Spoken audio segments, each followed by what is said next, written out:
joining me today.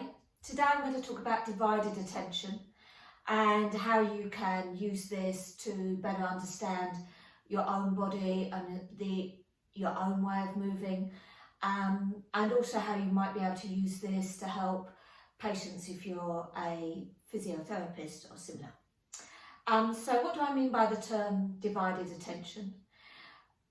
By that I mean it's your brain's ability to be holding attention to the whole body, but to switch its specific attention from one place to another. So, for instance, as I'm moving my arms, I'm paying more attention to the arm I'm moving, but the brain is also very aware of where my other arm is, where it's resting, and what needs to happen for it to be able to be moved in a similar way. So in the ideal person, maybe somebody who practices embodiment, yoga, martial arts, anything like that, dance, their brain's ability to move from one place to another in a smooth, fluid way is dependent on the brain's ability to flow its attention from one place to another while still being fully aware of the whole body at the same time.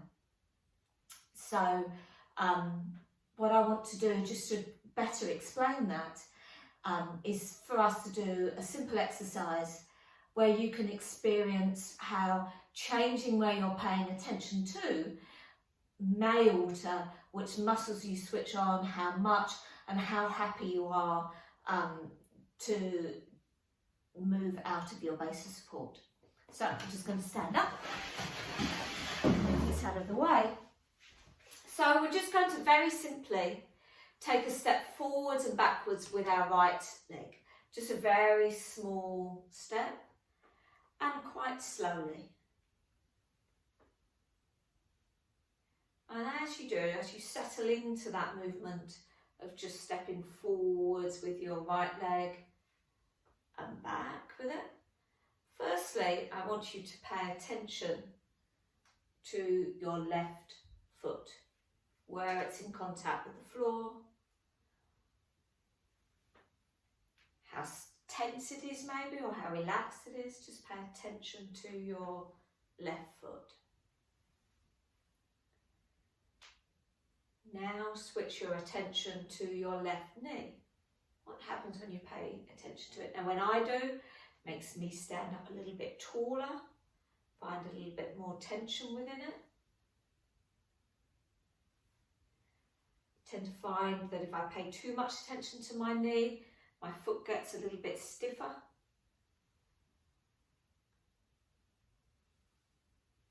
Now pay attention to your left hip. What happens when you pay attention to your left hip?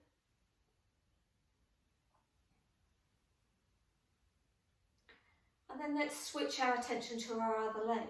What happens when we pay attention to, or more attention to, our right foot?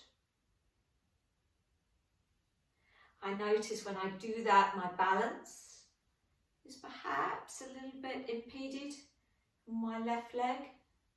Becomes less fluid. Pay attention to your right knee.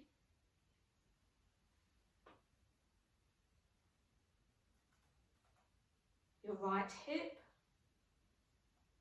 Now let's pay attention to our pelvis. It's quite a nice place to pay attention to because often it makes us suck in a little bit, find a little bit more stability as we do that. Let's pay attention to our thorax. Is it just wobbling about? Or do we have some kind of connection from our thorax to our pelvis? So step forwards and back, just be aware of this area here. When you're aware of this area, what's happening to your balancing leg or your stepping leg? Pay attention to your shoulders. Are they holding tension that you don't need? It's quite a nice thing to actually check in with all your body parts, isn't it? When you're doing something, because quite often we're holding a tension that we don't need, and that is causing us to be more rigid, or perhaps creating pain. And then pay attention to your arms and your hands. Are they free? Are they free? Will they be free to balance you if you needed it? So to talk about that in terms of what happens with people who perhaps don't move very much, or have some kind of injury or pain to a joint, perhaps the knee. Quite often when we have pain, we pay a lot of attention to that pain. So if you imagine if you've got a painful knee and when you're walking, you're paying lots of attention to that. What's happening elsewhere? When I pay lots of attention to my left knee, and imagine that there may be pain, or pain may happen, I know it kind of shrinks me down a little bit, and it stops that free flow. It reduces the size of the step that I can generally makes my movement smaller. So if we have pain and we're paying lots of attention to that area, it doesn't always service us in the positive way that we expect it might do. You know, we think we're protecting, that we're making it better, but quite often that's what that's doing, is that's reducing or impeding our ability to move smoothly in an efficient way. And so in actual fact, we're putting more of a strain on that area. And if I also think about some of my neurological patients, maybe if they've had a stroke and had some reduced sensation in that area, or as often happens with people with MS, they have a worse leg with less sensory feedback from that leg. Then what tends to happen is that when they're walking, when they're stood on that affected leg, is that it's very much switched on, and the brain can pay lots and lots of attention to it. But the problem is that when it's stepping and you come onto the other leg, that leg then switches off. So you get a switch on, switch off. So you lose that nice free flowing movement that we want to have in our gait to make us efficient and effective. So in divided attention, what we're wanting people to become aware of is, okay, how can we, in the case of the stroke patient or MS or whatever, we want them to be able to hold attention on that side, even though they're not weight bearing through it. So I'm keeping the attention on my left leg all the way through the gait process.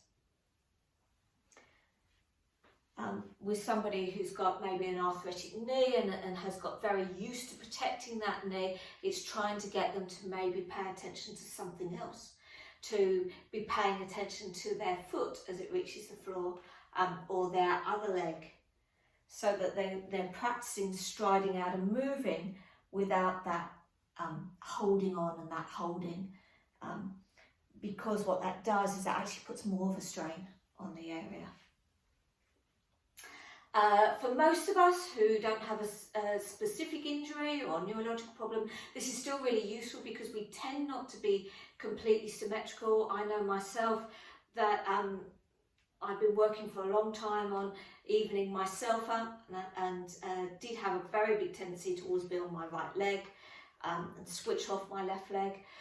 Now that causes a problem in that you end up with a left leg that isn't as responsive, isn't as strong, doesn't perhaps clear the ground as well. So often when people trip, certainly when I was running in the woods,